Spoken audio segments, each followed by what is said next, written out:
Welcome to Troubleshooting Innovation, a commercial baking podcast. I'm your host, Joanie Spencer, Editor-in-Chief for Commercial Baking.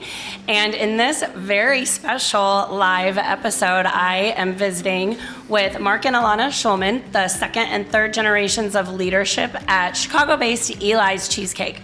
And we are going to talk about innovation and resilience in a third-generation family-owned company that makes a classic, iconic product while continuing to innovate. And just a little teaser that they are going to spend 5 weeks with me in the fall for a full season of Troubleshooting Innovation, where we are going to take really deep dives into these 5 topics that we're going to just sort of skim the surface of today. So hopefully it'll whet your appetite a little bit. So Marc and Elana, thank you so much for joining me today.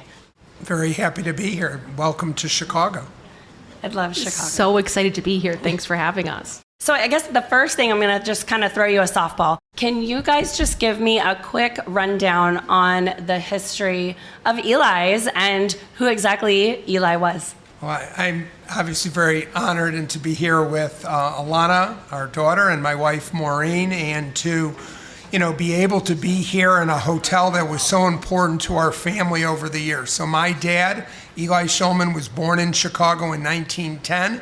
His father was a baker who died in 1926, and Eli dropped out of school and worked at Maxwell Street, was in politics, and did a lot of different careers. And in 1940, he found the neighborhood coffee shop that he had gone to had a foreclosure notice. He ended up getting in the business, then went into the Army Air Corps and running PXs around the country. But that then started a 50-year career in the restaurant business. And then we were very fortunate in 1980 when, under Mayor Jane Byrne, there was that first Taste of Chicago that was on Michigan Avenue. And it was really there that Eli's Cheesecake, his signature cheesecake at Eli's, the place for steak, made its public debut. So 43 years later, we feel very honored that we've been able to take the recipe, be a family business, very committed to quality. Elana? Well, I'll talk a little bit about sort of how the cheesecake came to be, if that's okay. Yeah, that's great.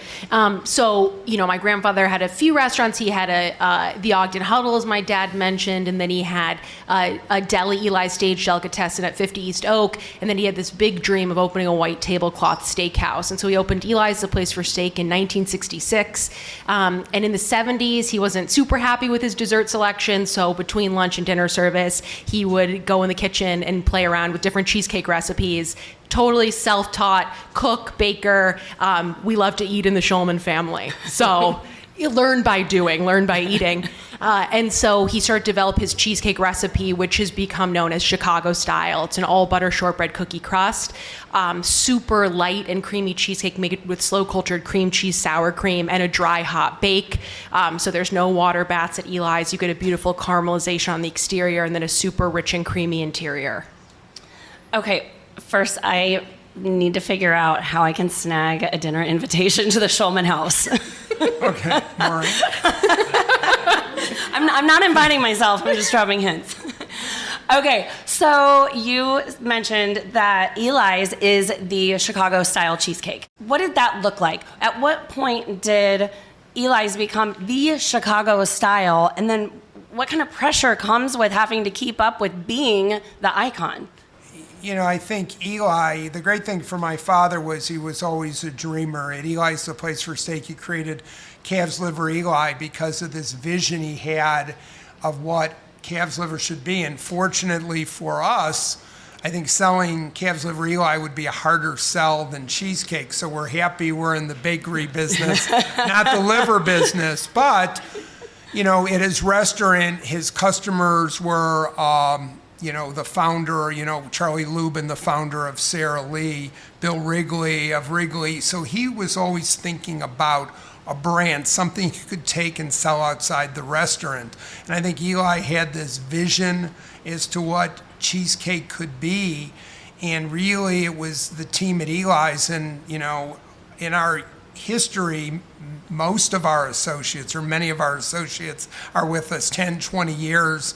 Tenure is so important in that dedication to an exceptional product. So when you go through the ingredient list, if it's the Nielsen Massey vanilla or the cultured cream cheese, all the ingredients, very high quality. It wasn't an issue of using real vanilla. And, it's my dad's name, it's our family's name, and it's always best to be the best. And I think the great thing about Cheesecake, we're friendly with the Rosen family from Juniors, great story, great product. And I think, to be the Cheesecake of Chicago and to have all the events and all the things we've done is just a wonderful way to build our brand. I love it. So, Elana, what does innovation look like when you're the standard setter? How do you innovate on that? Well, something that I officially joined the business 4 years ago, but obviously grew up in the business. And something that I've always loved about my dad's approach was like honoring the heritage and tradition, but then also thinking really big about, what it means to look beyond cheesecake as well. And so coming in, that's been really fun for me because we want to be that heritage brand that makes my grandfather's exact recipe, but then we also make mini pies and brownies and layer cakes and tarts and all of these different things. And so I like to be in that like sweet spot between, especially for like the customer as well, where we want to be that thing that they go to that brings comfort, and that can be like nostalgic, but also present exciting flavors and new formats where there's a balance between both. And so I think that's what we're always thinking about when we're innovating at Eli's. Okay.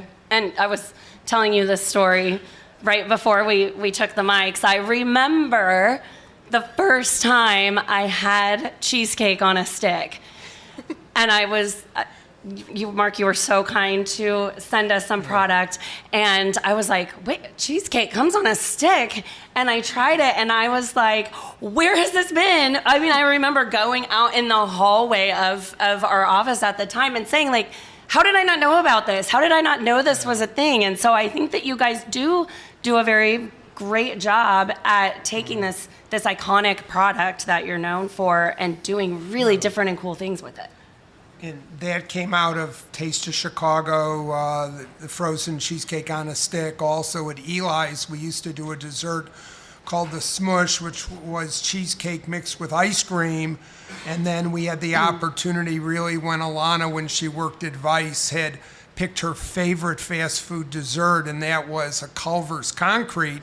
And when you go to Craig Culver and you say, God, we really love this. And he said, God, we should use your cheesecake in our concretes. And it was really a wonderful marriage. So today, when you go to Culver's with 950 units, it's our original cheesecake cubes, chocolate cake, butter cake. And so, you build upon it. But that innovation and resiliency is so important. And, I think actually Elana should really talk about when we developed Pie in the Sky, because I think everybody got that in their goodie bag, and that was really a product that came about because of the pandemic. Yeah, tell us about it, Elana. So it was in 2020 that, we've worked with United Airlines for a long time, for like 30 years, our hometown airline, and, an opportunity was presented to us. Can you do a traditional cookie, and can it be individually wrapped? So this is like where it's really fun for me to think about, like what are our existing capabilities? What's the equipment that we have? We can't really do a traditional cookie, but we've done mini pies in the past. So can we take like a traditional, cookie dough and then put it through our like mini pie machine? It also, that has capabilities to like inject other flavors inside. So we ended up launching Pie in the Sky, individually wrapped in ovenable film. And that was a chocolate chip mini cookie pie filled with chocolate ganache, warmed on board in domestic first class, and it still flies today. But that's like when we have a lot of fun at Eli's, and it's like we're presented with these like, big challenges, and how can we think creatively and do something that makes sense, for our brand and in our footprint, and then create something that's really just, great for the customer. Okay, so I'm going to switch gears a little bit because I think that you guys also innovate in other ways outside of your product development. And specifically, I'm thinking about your workforce. So Eli's has grown, and you've evolved in a lot of ways in how you've developed your workforce. And you mentioned that you have really long tenured employees, and you also have some really cool programs that you've gotten recognized for recently. And so I would just love for you to share with us sort of how your workforce development is evolving as you grow. I think those are really fundamentals, with my dad's values, which will charity will never bust you and treat the other as though you're the other. So, we've had a 30-year partnership with Refugee One, and one of the greatest success stories, Elias Kasango, who actually, our head of operations, spoke at ASB about 7 years ago about the program. Elias Kasango was a refugee from the Congo. He had spent 3 years in a refugee camp, came to Chicago. First stop was Eli, started in the dish room, and over 29 years went from the dish room to now being vice president of procurement, getting his ESL, getting his associates, getting his bachelor's degree. Amazing, compelling story, but it isn't where you start, it's where you finish. So our head of daily operations is a couple that came from Kosovo 19 years ago. We've had 50 Afghans who joined us in the past year who came through Refugee One. And I think the program, we really honored 5 weeks ago when Secretary of State Blinken came to Eli's. And it was very exciting because he said in his remarks, and then said a week later at the State Department at a culinary event, he really came to Chicago for Eli's Cheesecake. We were really honored for that, and he did buy a few cakes to give to his staff, but we were really honored that he came to meet Elias, to meet our 3 new citizens, to meet Vlorin Bashkin, who come from Bosnia, and then also to meet several of our Afghan refugees. So great to be recognized, but doing the right thing is good business. I think, I feel so fortunate to work in the food business and to have been raised in a family that really values coming together and, communing around food. I think food is the ultimate connector. Right. And so I think with all these programs, especially with our refugee program and all these different things, it's just it's the best way to bring people together. So beyond making your company a place where you open your doors to refugees for employment, specifically thinking of Elias, how do you participate in that development? What are you doing inside the company that is providing these opportunities for them to grow and move up? Well, I think commitment to lifelong learning and education. We're now have our probably 10th ESL program for our associates.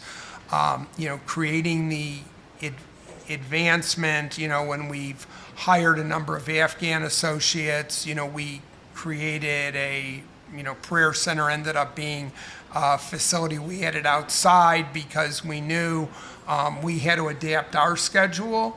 And I think the retention has been really high. I do want to mention, Maureen we brought a copy of the Eli's Cheesecake cookbook that told the story and has many great recipes.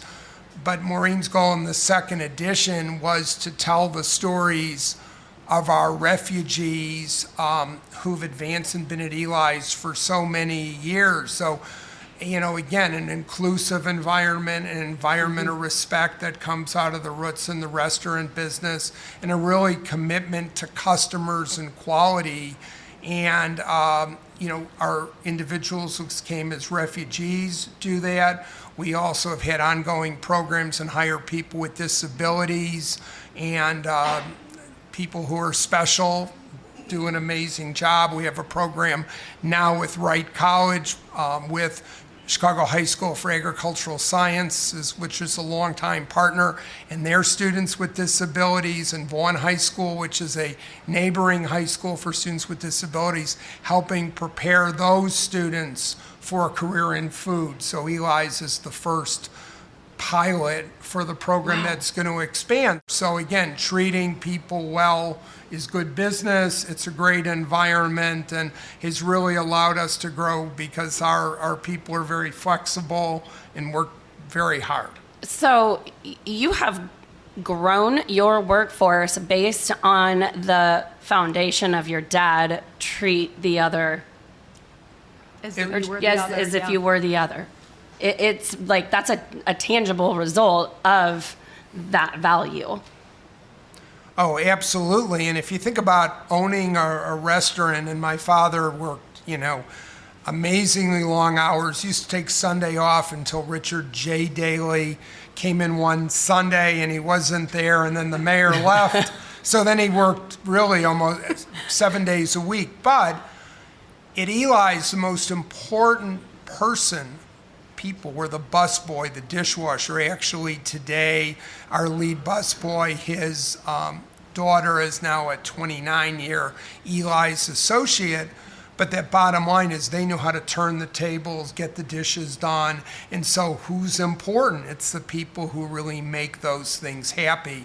And, we call out, obviously, for all of us in the baking and food industry, the people who keep our facilities safe, the sanitors who work through the night. In our case, it's the cookie bakers, as Elana said, that cookie crust that we bake. Those are cookie bakers who bake through the night. So you can only make a cake great with great people. I love that. Do you have anything else to add to that, Elana? I mean, I just feel really lucky to get to work with my dad and like he's just the most humble and giving person, and this is how he's always been. And so when we talk about, the work that we do with people with disabilities, with refugees, creating an inclusive workforce, like this is what he's been doing for his entire career. So like how amazing that I get to come into this culture where that already exists. And then, really just like listening to people and leading with empathy. And, I think what my dad said about like the dishwasher is the most important person at the restaurant. And it's like, you have to like, as a good leader, especially in our business, it's like really understand every part of the business and like what it means for the person that is in the dish room. And then, we talked about this with equipment, like when you're buying equipment, how does it make people's lives better? Like all of these things where it's like really about people first. And so that's really what is special about like the day-to-day at Eli's, because it really is about just connecting with people and listening and talking and, just being able to understand like where other people are coming from and then how can we improve to make that experience better. So when I was trying to snag an invitation to dinner at your house, what you're describing in your operation sounds a lot like what I would imagine is happening when you're cooking in your kitchen with your family at home. Like, I feel like I'm picturing the same thing, like that same vibe and that same type of environment. Well, Joanie, I think it's funny that you mentioned this because I think you would be like, oh, everyone was like cooking growing up, but we also did live next door to the steakhouse. So there was a lot of Eli's steaks kind of showing up at night, and we'd also be at the restaurant. But yes, it's we love to eat, talk to people. Just like food is really everything. And people always ask us like, do you still like cheesecake? And I'm not joking. Like we love cheesecake. And as a family, we were at like my cousin's wedding and there was a cheesecake spread and we were just huddled, like shoveling cake into our mouths. We love it. I got to tell you one thing. When she said she's so happy and proud to work for her dad, when we visited at IBIE, Elana and me, when we were done with the interview, I said, Elana, I have to tell you something. I love your dad. And she immediately goes, I love him too. He's the best. He is. You are awesome. What were you going to say? Thank you. No, I was going to say that, growing up is the son of a, famous restaurateur in the role of the restaurateur, and then the famous chef, and is we really have the appreciation in our industry for what our artisans and what people create and quality, because I think the only way we're going to succeed and continue to grow as a company is there an appreciation for that quality. We've all seen labor costs go up, expenses to operate, so it's great to be the best. We were fortunate as a family to just be in Paris and to see clearly lots of small bakeries, and we operate our bakeries bigger. It's getting bigger. We're expanding it, but that commitment to quality and to being an artisan and having that, continuing that story, have to be first and foremost. So that's a good segue to my next question, and that is the focus on resilience, because that's what BakingTECH is all about this week. And I would say nothing says resilience like Eli's story of comeback through the pandemic. And I know you and I shared some conversations during the pandemic, and I remember getting an email from you when you described how haunting it was on Michigan Avenue when everything was shut down. And now here we are in March of 2023, and you are expanding. You lost a lot of business in the fallout from the pandemic and with the airlines, and you have come back. So tell me what was it like from your side of this?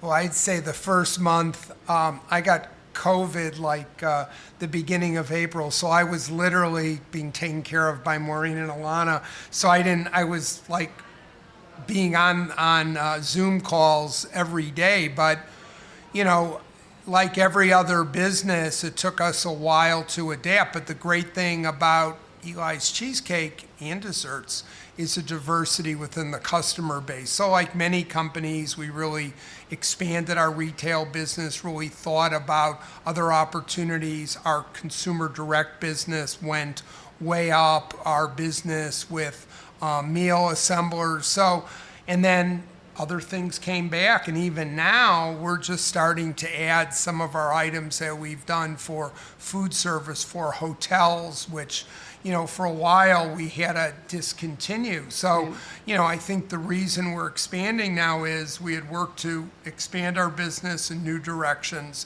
And as the more traditional businesses have come back, clearly the airlines are busy now. Our QSR business is good. So working real hard to keep that up. And, with a 42,000 foot addition and a lot of equipment that we've identified for the future, it's a very exciting time. And we're very fortunate that when we built our current facility in 1996, we had room on either side to expand, because obviously real estate in Chicago is a lot more valuable than it was when we built the facility. Yeah. What did it look like from your perspective, Elana? Because it was the pandemic when I first met you, and we had conversations and really talked about those kinds of things and how you shifted the business. So, what an interesting time to join the business. Before that, I was living in New York and I was a video producer, and then I moved back in 2019. So really joined the business like right before the pandemic. And I think, kind of watching how my dad navigated it and everyone at Eli's, and I think just like flexibility is key. And I think that's something that we've always been, whether it's, like how we literally lay out the bakery and how the lines are, a lot of them are on wheels, and how we can move around. And then, thinking innovatively about what could we do that sort of fits the profile of what people want during the pandemic. I think we were able to be successful because we were just kind of open to sort of changing and letting sort of the new ways guide us. Yeah, and I think you came in at the perfect time. You brought an outside perspective at a time when it was critical to be thinking outside the box in this mature and very traditional industry. It is really like, if there couldn't possibly have been a more important time to have creative thinking. Absolutely. There's a lot to that story, and we're going to spend an entire episode just talking about that. But I want to look at the future now. This is my last question, and it kind of circles back that Eli's set the mold for a specific style of cheesecake. So when you look in the future and you are a creative and innovative company with a traditional product, what do you see in the future, and how do you break the mold that you set? I think every day, is an adventure. If it's something we see in travels, it's something in responding, to a customer need. Everything that's new has been invented before and adapted, and I think a lot of it now is dependent upon equipment, how we design it, how our lines develop. But, I think the great thing of being a specialty dessert company is, we don't have to make the most. We make a lot of cheesecake. There are certain items that we could make millions of, but it really comes back to the quality, and I think through our innovation process and commercialization, desserts are expensive, and I don't think there's anyone today who wants to, spend a lot of money for that bad dessert. So, we have to be, have the, if it's the consumer or the customer in the trade who says, yeah, I'm going to buy from Eli's because you're the best, and that's just a great position to be in. I mean, obviously always thinking about the future. I think I'm just excited that, we get to continue to tell my grandfather's story every day and through his product. And then it's also like I get to discover and learn more about our family history, like through the products and through archival and all these things. And I just, I love our family's history, so it's really important to me to carry on that tradition. But then also, I'm a big thinker, and my dad's a big thinker, and so I think there's kind of like there's no rules, there's no guidelines. I think we just see what happens. But for me, it's always like, what do people want to eat? What gets them excited? And I think to my dad's point, it's so much about obviously the quality, but I just want to make sure that in the future that, we continue to be in a position where we do have that creative energy flowing through, that we can innovate, and then also thinking about sustainability and all these other things to making sure that, that we can be here and just continue to make our product even better.